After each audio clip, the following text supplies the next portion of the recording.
আপনি কখনো জীবনে সূর্যোদয় দেখেছেন? কত প্রশান্তিদায়ক, কত শক্তিদায়ক হয়। মনের মধ্যে যেন একটা নতুন প্রেরণা দান করে, একটা নতুন উৎসাহ। কিন্তু যদি আপনি উঠতে দেরি করেন, তাহলে আপনি এই সূর্যোদয় দেখতেই পাবেন না। ঠিক এরকমই হয় আমাদের জীবনেও। সুযোগ সূর্যোদয়ের মতো। যদি আপনি আপনার জীবনে দরকারের চেয়ে বেশি অপেক্ষা করেন এই সুযোগের সদ্ব্যবহার করতে, তাহলে এই সুযোগ আপনার অপেক্ষা কখনোই করবে না, তা চলে যাবে। সেই জন্য এদের সামলে রাখুন। সঠিক সময়ে আসলে এই সুযোগের সদ্ব্যবহার করুন, নিজের কর্মকে সম্পূর্ণরূপে সার্থক করুন। এটাকে এক মুহূর্তের মতো দেখুন। যদি এরকম করেন, তাহলে জীবনও সূর্যোদয়ের মতোই হবে। এতে সন্তুষ্টি থাকবে, গৌরবও থাকবে, আর থাকবে শান্তি। রাধা রাধা।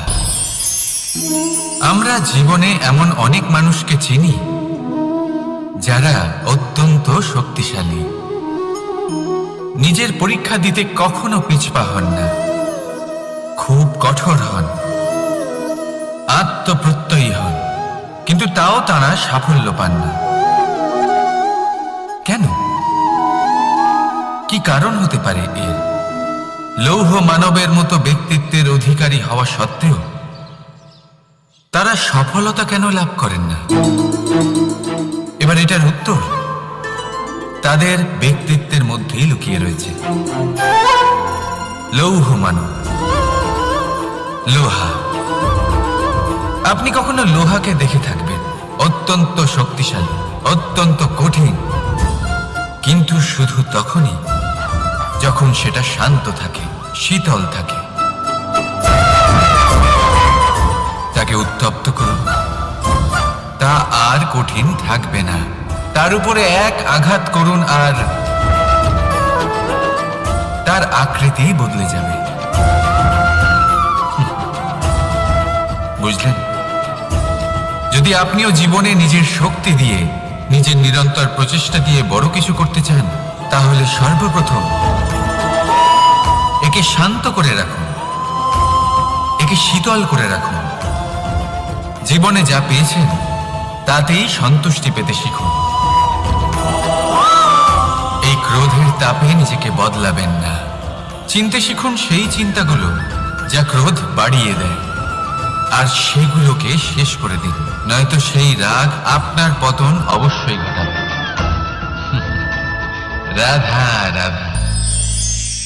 আমরা অনেকবার লোকের থেকে এই কথা শুনেছি, জীবনে যখনই ধন অর্জন করবে বাঁচিয়ে রাখবে। কি হয়, কঠিন পরিস্থিতিতে আপনার খারাপ সময় তা আপনার কাজে আসে। কিন্তু এই কথা কি 100% সত্যি? ভাবুন,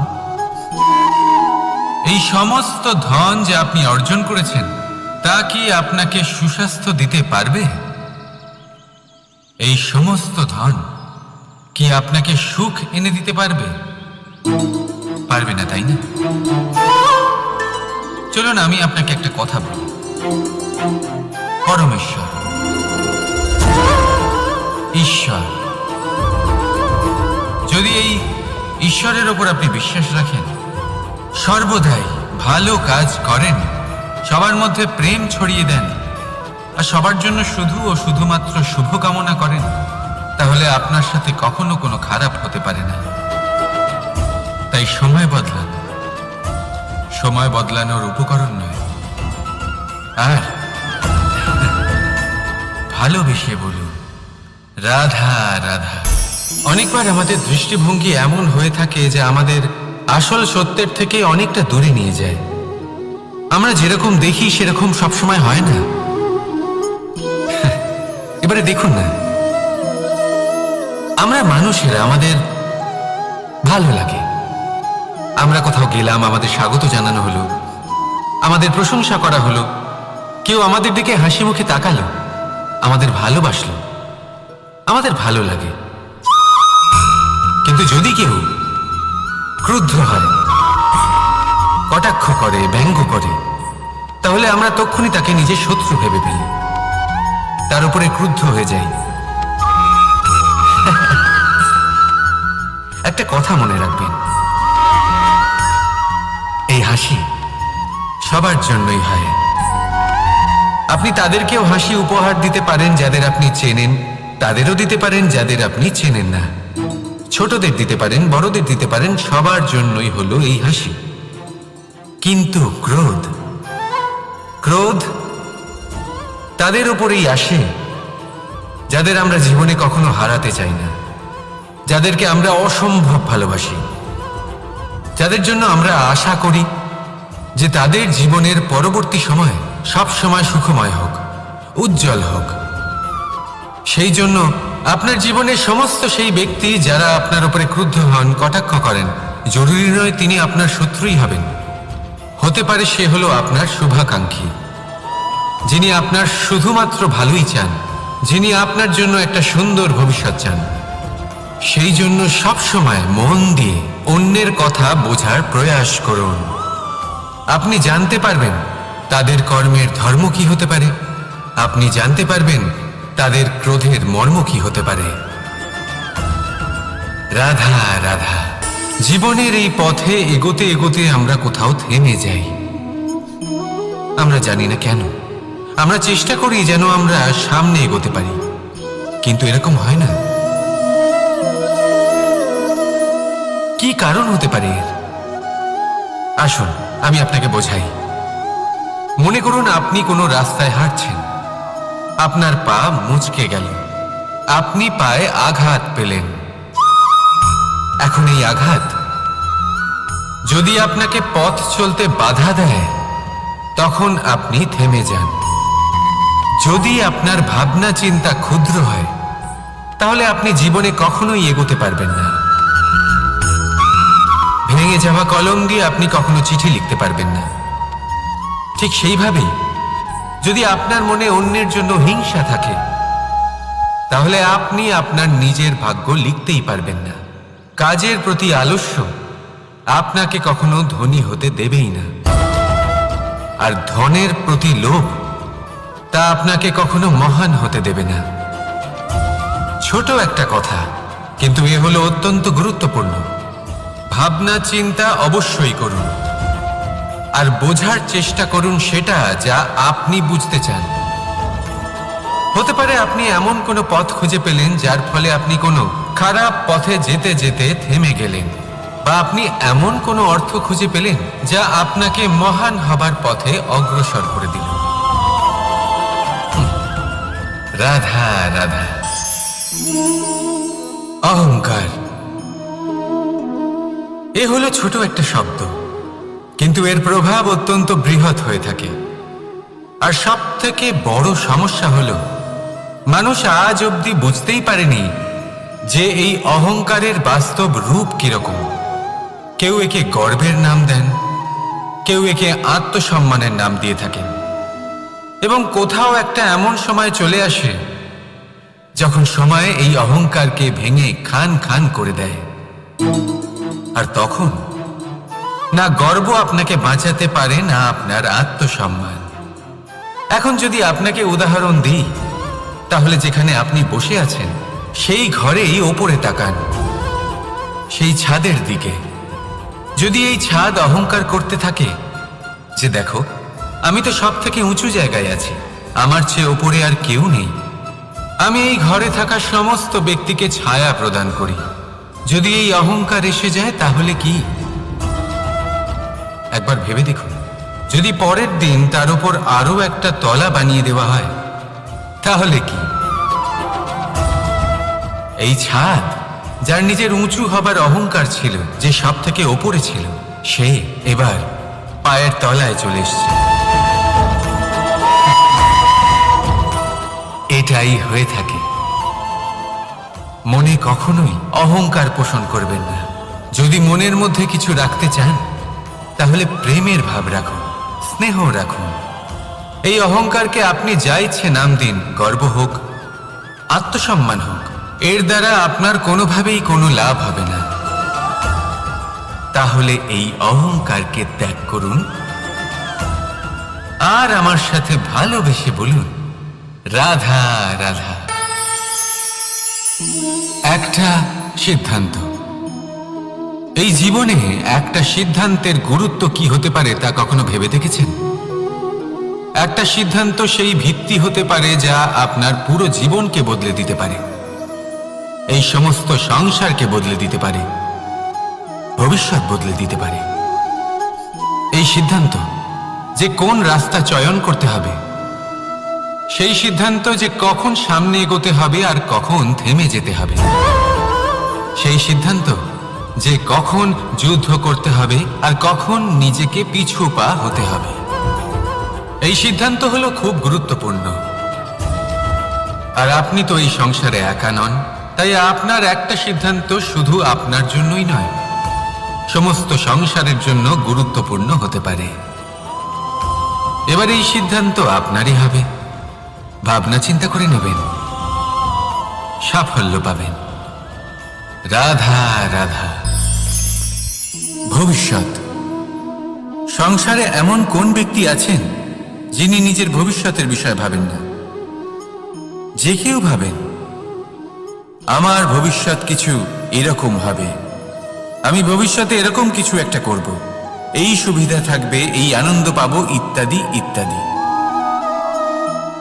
কিন্তু সত্যি বলি, ভবিষ্যতের থেকে বড় ভণ্ড আর কেউ নেই। ভবিষ্যৎ আপনাকে ছেড়ে চলে যাবে, আপনি জানতেও পারবেন না। ভবিষ্যৎ আপনার থেকে আপনার বর্তমান কেড়ে নেবে।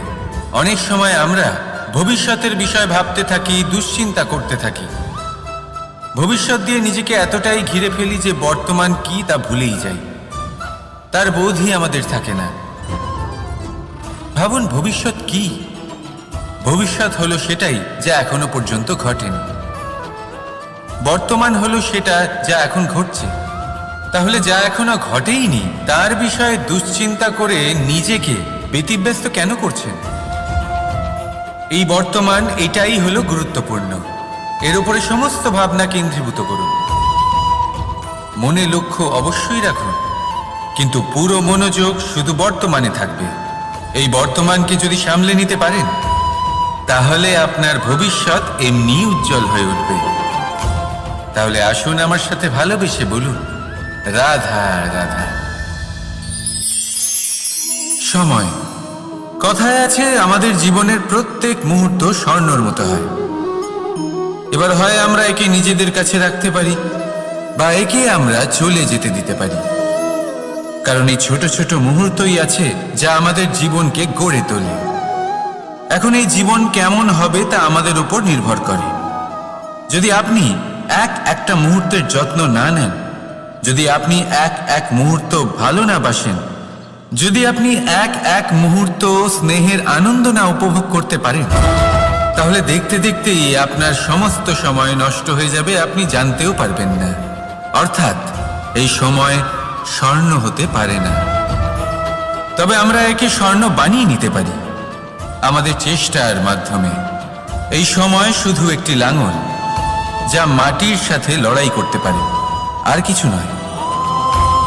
একটা অত্যন্ত গুরুত্বপূর্ণ কথা মনে রাখবেন, আপনার কাছে শুধু সময় আছে। এবার আপনি এটা দিয়ে স্বর্ণ বানাবেন, না ঘুমিয়ে স্বপ্ন দেখে একে নষ্ট করবেন, সিদ্ধান্ত আপনারই। রাধা রাধা। ভগবান। প্রত্যেক কঠিন পরিস্থিতিতে এই নামই আছে যা আমাদের উপায় দিয়ে থাকে।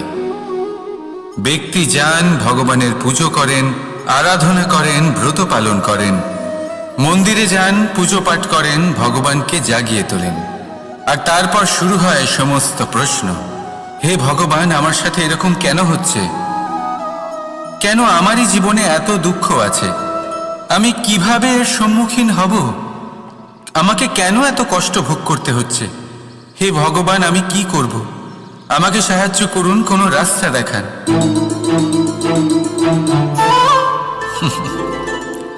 চলুন আমি আপনাকে একটা প্রশ্ন করি।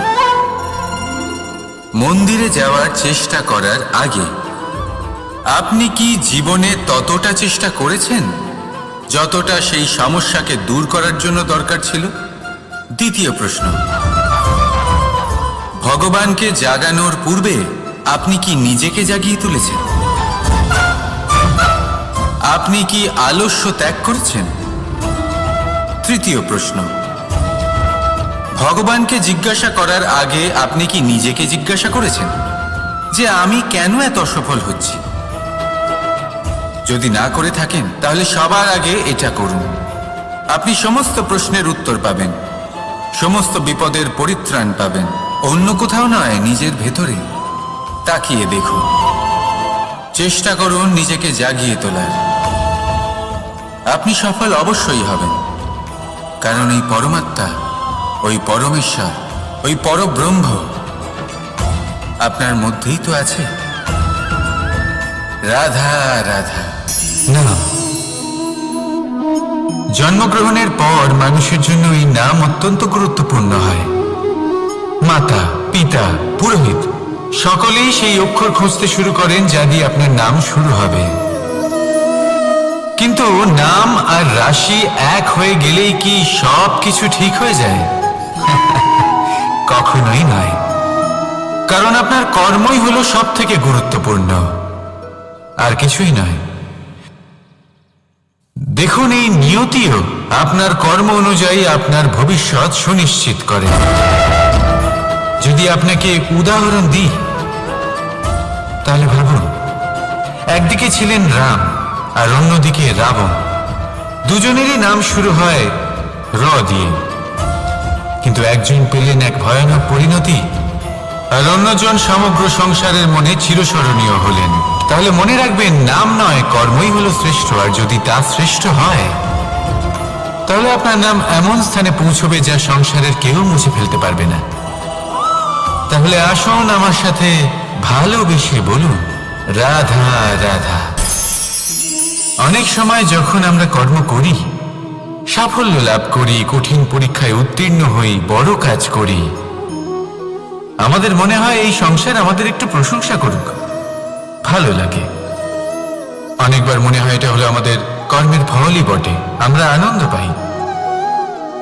কিন্তু যখন আমরা এই প্রশংসা পাই না, তখন কি হয়? আমরা দুঃখী হয়ে যাই, ভেঙে পড়ি।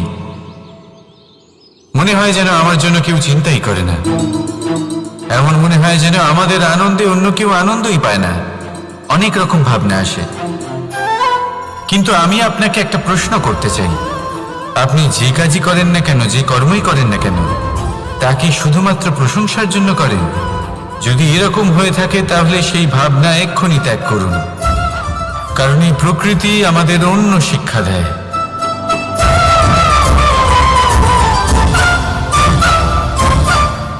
এই ফুলকে দেখুন, এই যে ফুলের সুবাস, যা আমার মনকে উচ্ছ্বসিত করে তোলে, মনে শক্তি সঞ্চার করে, এই সুগন্ধ। কিন্তু ভেবে দেখুন, ফুলের কিন্তু এই কাজ করার জন্য কোনো প্রশংসারই প্রয়োজন হয় না। এটাই হলো প্রকৃতির শিক্ষা।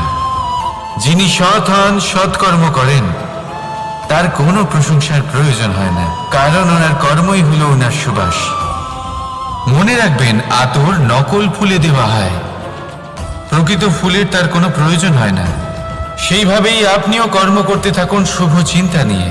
এই মনকে সবসময় শান্ত রাখুন, স্বচ্ছ রাখুন। যদি এরকম করেন তাহলে আপনার কর্ম এমন সুবাস ছড়াবে যে আপনার জীবনে শুধু এবং শুধুমাত্র আনন্দই থাকবে। তাহলে এই আনন্দ সহকারে বলুন, রাধা রাধা।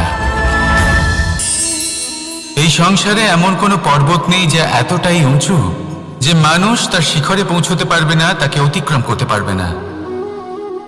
এই সংসারে এমন কোনো সাগর নেই যা কিনা এতটাই গভীর যেখানে মানুষ তার তলদেশে পৌঁছে ফিরে আসতে পারবে না। একটা ছোট্ট বরফের টুকরো পর্বতের শিখরে গলে গিয়ে বইতে থাকে, আর দেখতে দেখতেই তা মহানদী গঙ্গায় পরিবর্তিত হয়। এর কারণ কি? এর কারণ হলো প্রচেষ্টা, প্রারব্ধ নয়। এই প্রচেষ্টাই সুনিশ্চিত করে যে আপনার প্রারব্ধ কি হবে। এই সমস্ত কিছু হলো প্রচেষ্টা আর প্রারব্ধের খেলা। আপনার প্রচেষ্টা যেরকম হবে আপনার প্রারব্ধ সেরকমই হবে। আর আপনার প্রচেষ্টা যদি উচ্চ মানের হয় তাহলে প্রারব্ধকে আপনার সামনে নত হতেই হবে। কি বলেন? তাহলে আসুন আমার সাথে ভালোবেসে বলুন,